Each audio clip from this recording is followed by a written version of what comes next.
Olá, alunos, professores e a todos que irão acompanhar mais essa aula aí para a segunda série do ensino médio, né? São as aulas aí do novo ensino médio, né? Os itinerários, aprofundamentos aí. E vamos dar sequência aí ao componente, né, da atividade 5, né? Pode colocar aí na tela, nós vamos estar falando aí, dando uma continuidade aí ao tema Teorias Demográficas, atividade 5, desenvolvimento 1, aula 3. Essa aula aí faz parte aí do aprofundamento hashtag Quem Divide Multiplica. A unidade curricular é a número 1, números também importam. Componente curricular 3, demografia e investigação das populações humanas. Então chegamos aí na aula 3, né? Vimos aí duas introduções, né, anteriores, né? E agora estamos aí entrando aí no desenvolvimento, por isso desenvolvimento 1, a aula 3, desta última atividade que estamos falando aí sobre teorias demográficas, né? E daí vamos dar agora, né, exemplos, né, de características, né, e dados demográficos aí para vocês estarem acompanhando.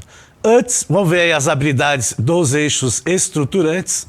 Tá aí a habilidade aí que faz parte aí investigação científica, né? As habilidades são a 01, a 02, a 03, 06 e a 12. Sempre lembro a vocês que essas, né, habilidades estão no mapa aí do hashtag Quem Divide Multiplica, então quem tiver interesse em ver a descrição é só acessar esse mapa aí, tá certo? Vamos ver as habilidades aí do currículo paulista, né? Podemos aí ver aí as habilidades do currículo paulista junto, né? Próxima tela aí, Jojo, isso! Que aí são as habilidades aí do ensino médio de primeira a terceira série, 205, 402 e 404.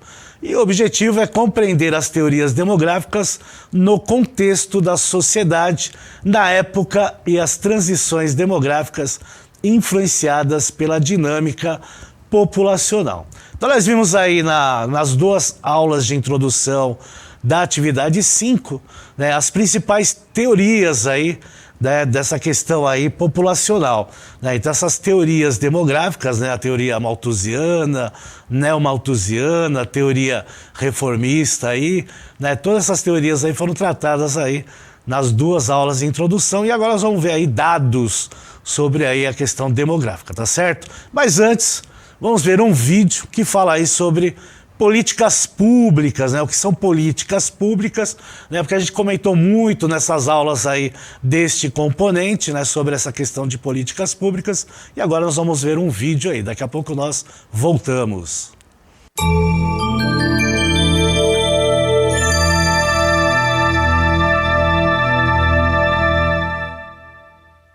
O que são políticas públicas? No vídeo sobre Estado, vimos que ele é o responsável por organizar e exercer a vontade coletiva, por meio de um governo eleito e por instituições públicas, tais como o Congresso Nacional ou a Câmara de Vereadores da sua cidade.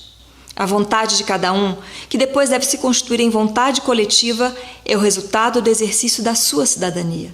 Foi isso também que vimos no vídeo sobre cidadania.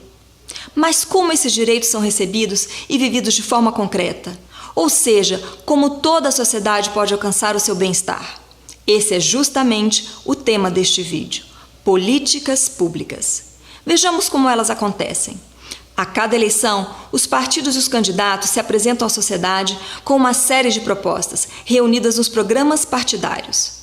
Os eleitores votam nos candidatos e nas suas propostas. Ao fazerem isso, deixam claro quais são aquelas que têm as suas preferências. Uma vez eleitos, os governantes desenvolvem as propostas que apresentaram nas eleições e as transformam em um plano de governo. É nesse plano que vão ser definidas as políticas públicas para cada área específica, como saúde, segurança, educação, transporte, meio ambiente. Detalhando um pouquinho mais, vamos supor que os eleitores escolheram um candidato que tem a área de saúde como sua principal plataforma eleitoral. Ele elabora seu plano de governo e as equipes técnicas vão então trabalhar essa prioridade, definindo como será a política pública de saúde, seus principais objetivos e metas. Também são os técnicos do governo que vão viabilizar a execução dessa política pública, fazendo orçamentos, cuidando das contratações necessárias, gerindo contratos. Finalmente, aquela política pública de saúde vai se concretizar na construção de hospitais e postos de saúde, por exemplo.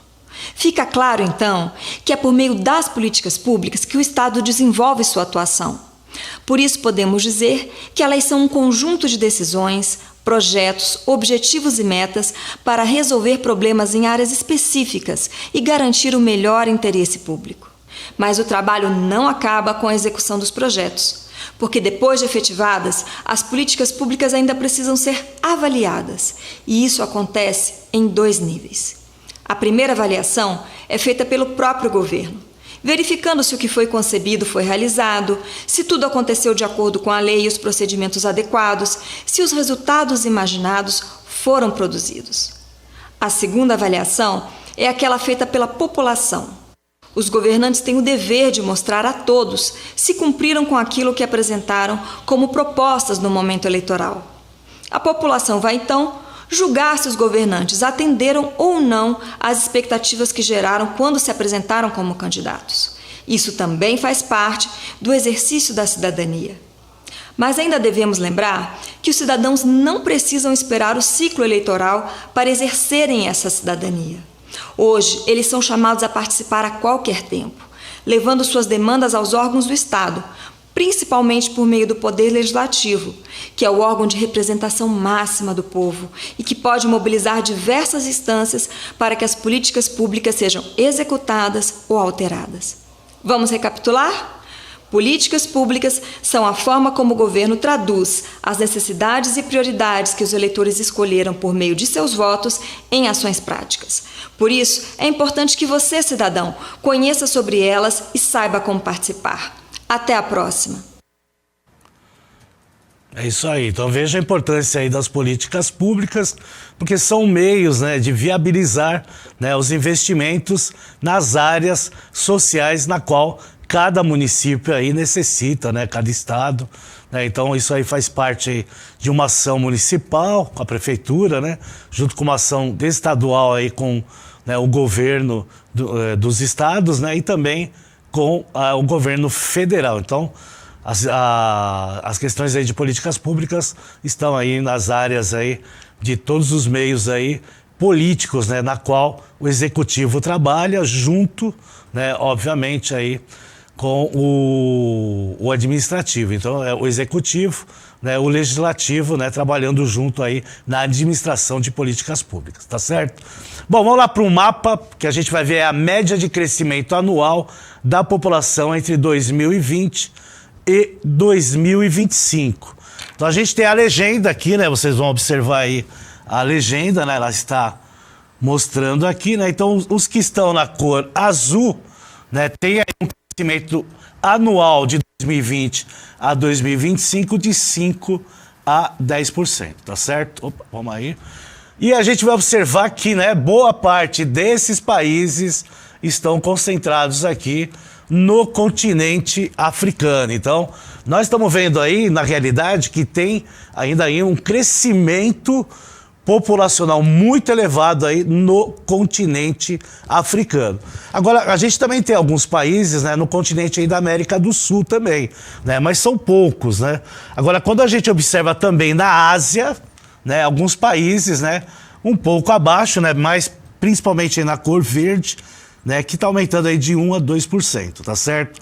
Bom, no caso do Brasil, né, o Brasil está nessa cor aqui, que identifica aí um aumento entre 0 a 1%, tá certo? Então, na realidade, o Brasil já está, né, naquela fase aí, né, de decrescimento da população, né? Então, tanto a taxa de fertilidade, né, como a taxa de nascimento, ela está cada vez mais baixando, né, e a tendência é que fique aí o nível, né, 0, né, de crescimento populacional, e aí com o passar do tempo, lá a partir de 2035, 2040, o Brasil começa a ter uma diminuição da sua população. Por enquanto está aumentando, mas vejo que está aumentando aí menos de 1% ao ano, né? O que acontece muito também com os países da Europa, né, e também da América do Norte, que são países aí que vai de 0 até negativo.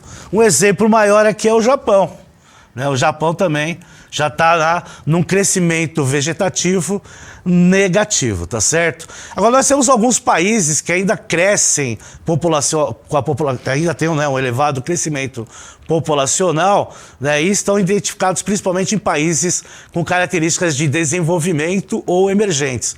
Vamos colocar na próxima tela aí a tabela, né, o gráfico na realidade, e aí vocês estão observando aí, ó. Em primeiro lugar está a China, né, que tem lá, né, mais de 1 bilhão e 400 milhões de pessoas, dados de 2020.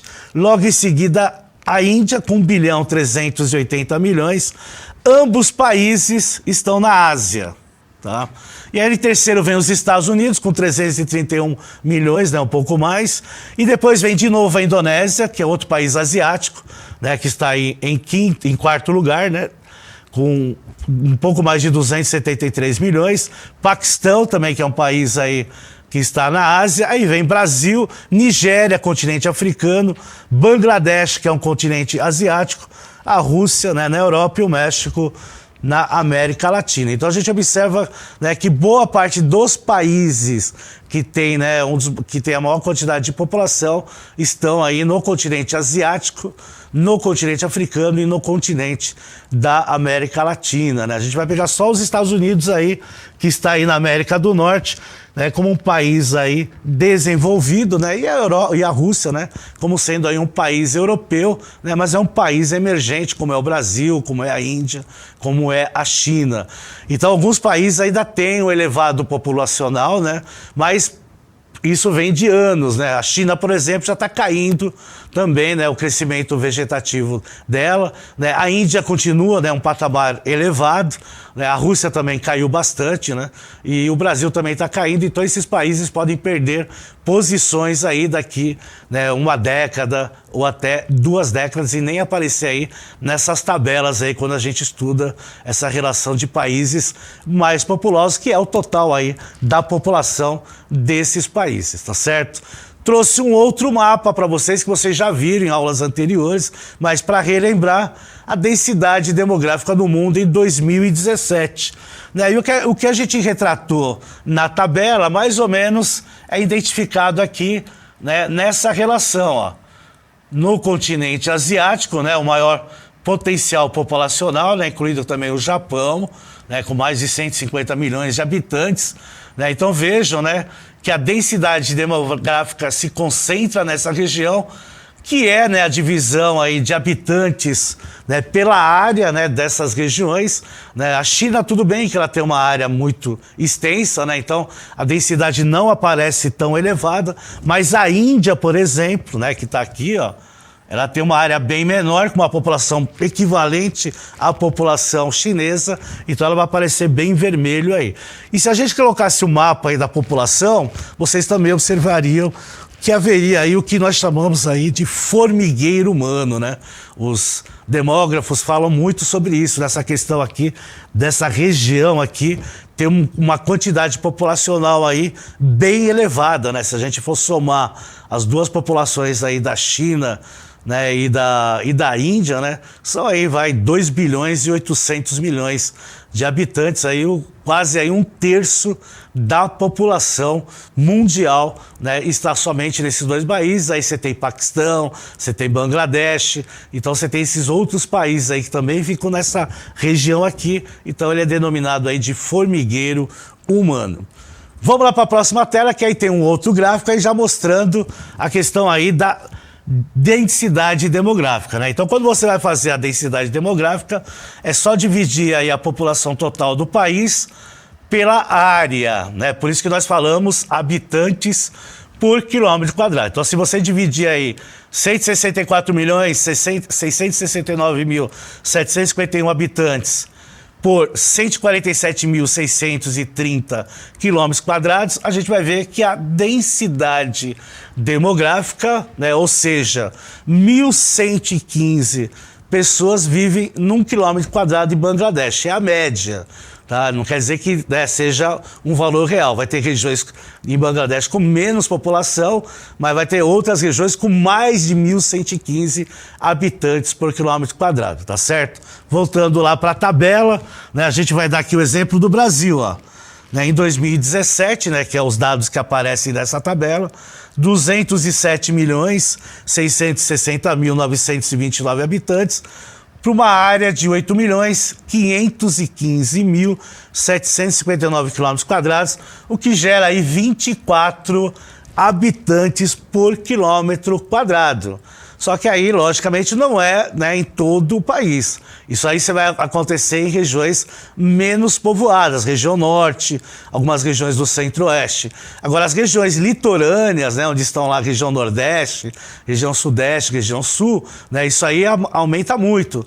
Tem regiões aí com mais de 2.000 habitantes por quilômetro quadrado. Então, toda essa relação aí é importante colocar quando a gente fala sobre isso, tá certo?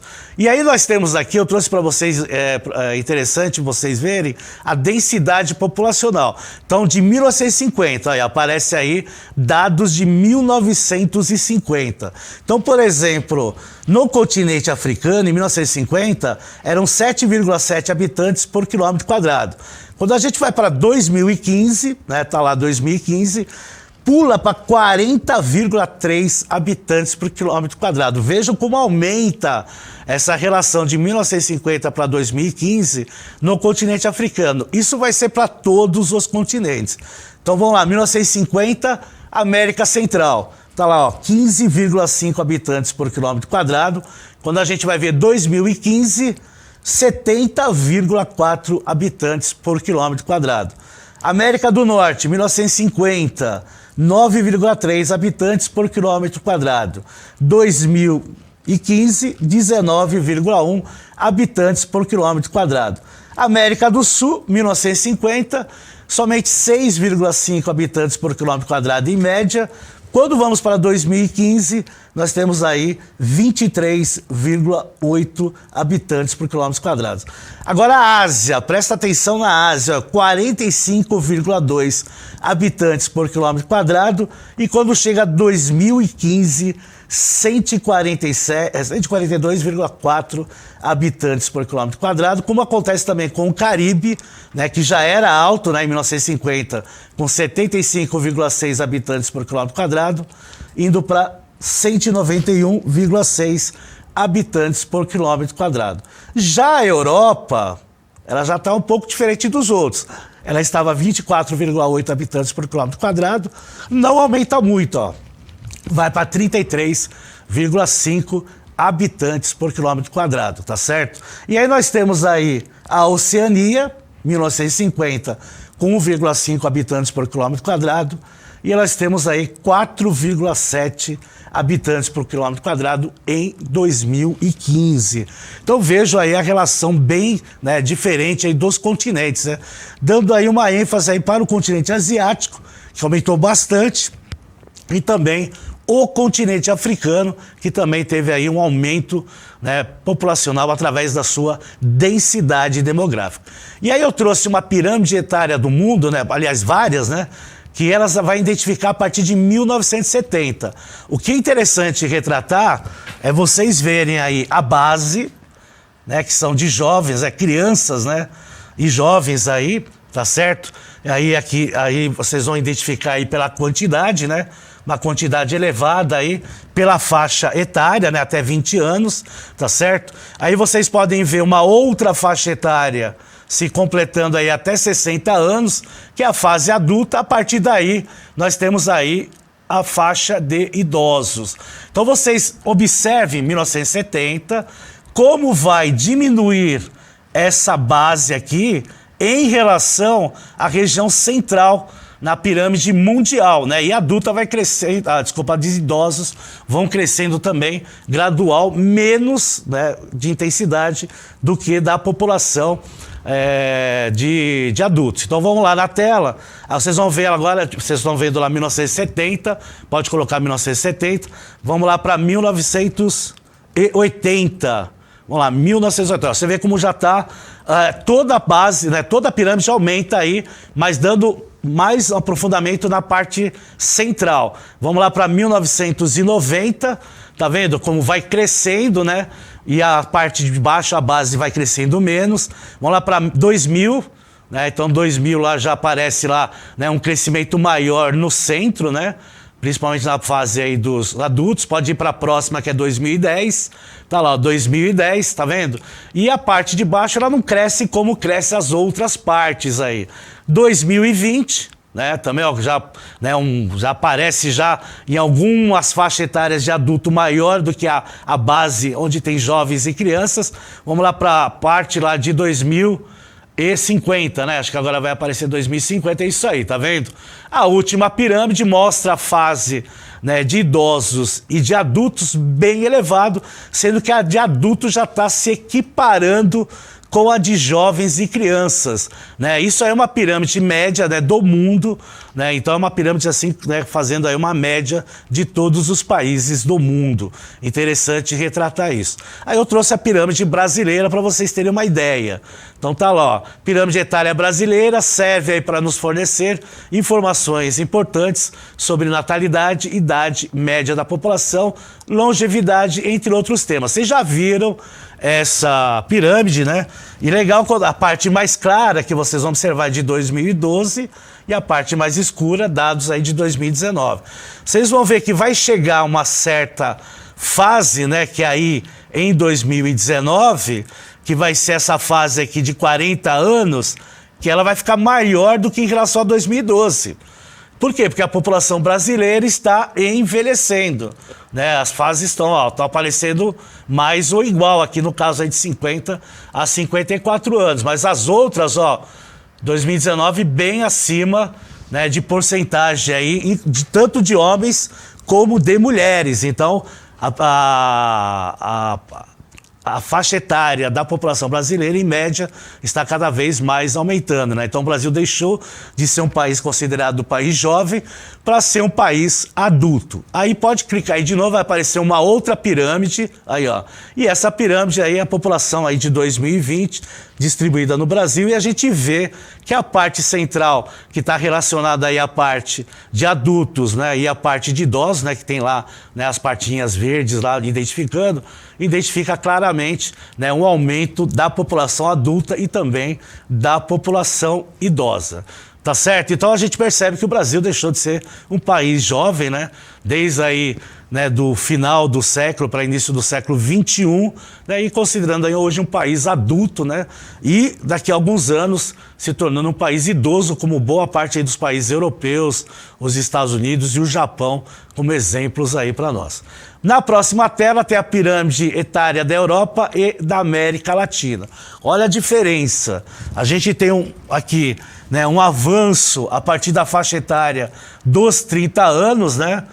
Tendo maior, né, tanto aqui para o masculino, feminino, como para o masculino, tá certo? E também os idosos, né? Também para os dois lados, né? Um aumento em relação aos mais jovens, né? Tanto mulheres como homens, tá? Identificando-se também nas outras pirâmides aí, inclusive na pirâmide brasileira. Já, desculpa, o lado esquerdo é o masculino, o lado direito é o feminino, tá? Feminino, masculino. E aqui é a mesma coisa, ó, do lado esquerdo masculino, só que na América Latina tem um equilíbrio, né? De jovens, né, e adultos, né? Bem equilibrado aí dos dois lados, né? Tá bem equilibrado, né? E a faixa idosa aí numa menor porcentagem, mas, né, tendo aí também, né, já um aumento relativo, né? Tanto aí o masculino como o feminino, mas bem diferente, né? A gente vê que a pirâmide da Europa é uma pirâmide mais relacionada aí de adulto para idoso, tá certo? Aí tem a taxa de fecundidade, que é outro mapa aí da taxa de fecundidade, que a gente observa que também no continente africano nós temos aí, né, uma porcentagem maior, né? Uma média aí de 5 crianças, né, por mulher, né, na faixa de criação aí de 15 a 49 anos, de fecundidade das mulheres entre 15 e 49 anos, né, no continente africano aí, tendo a maior quantidade de países ainda tendo aí essa relação, né, de taxa de fecundidade entre mulheres de 15 a 49 anos, tá certo? Vamos ver agora um vídeo muito interessante que fala do ODS 7, energias renováveis. Aí daqui a pouco nós voltamos.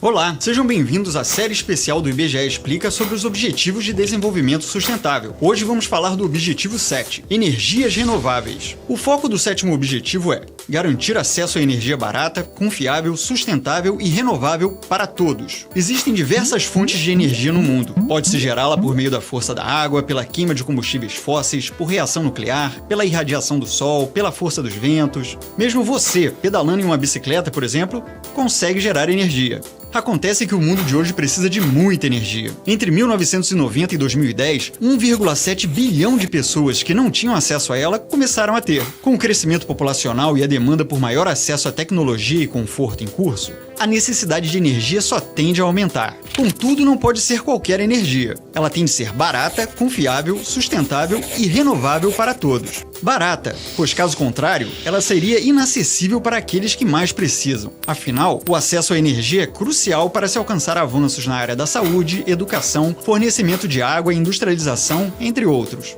Ela tem que ser confiável. Energia confiável é aquela que consegue suprir sua demanda mesmo em momentos extremos, como secas. Tomando como marco a Revolução Industrial, a crescente demanda por energia veio sendo saciada principalmente pelo uso dos combustíveis fósseis. Temos como exemplo o petróleo, o carvão mineral e o gás natural. Atualmente, com o aumento das preocupações ambientais ao redor do globo, aumentou também o foco em encontrar alternativas a esses combustíveis. Afinal de contas, além de poluírem o meio ambiente, pesquisas indicam que eles liberam diversos gases que agravam o efeito estufa. Além do mais, são finitos, ou seja, um dia irão acabar. Qual seria então a solução para um mundo extremamente dependente de energia que busca alternativas aos combustíveis fósseis? São as energias renováveis. As mais conhecidas hoje são a hidráulica, a solar, a eólica e a biomassa, embora existam outras. Contudo, é importante se ter em mente que todas as formas de energia têm seus prós e contras, mesmo as renováveis.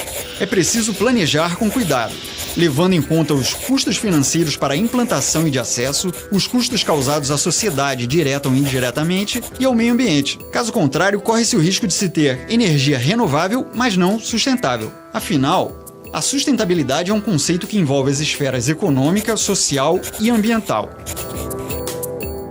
O uso das energias renováveis ainda é baixo. De acordo com dados do Banco Mundial, o consumo global de energia de combustíveis fósseis em 1960 era de 94,13%. 50 anos depois, em 2010, esse número caiu para a ainda elevada participação de 80,92%.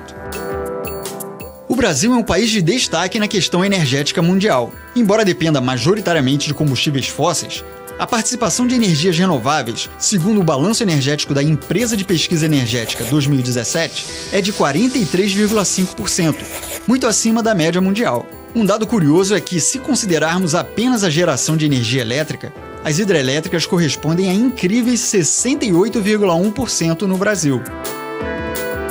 Grandes investimentos já estão sendo feitos ao redor do mundo para atingir o Objetivo 7. Em 2015, por exemplo, cerca de 500 mil de painéis solares foram instalados todos os dias ao redor do mundo.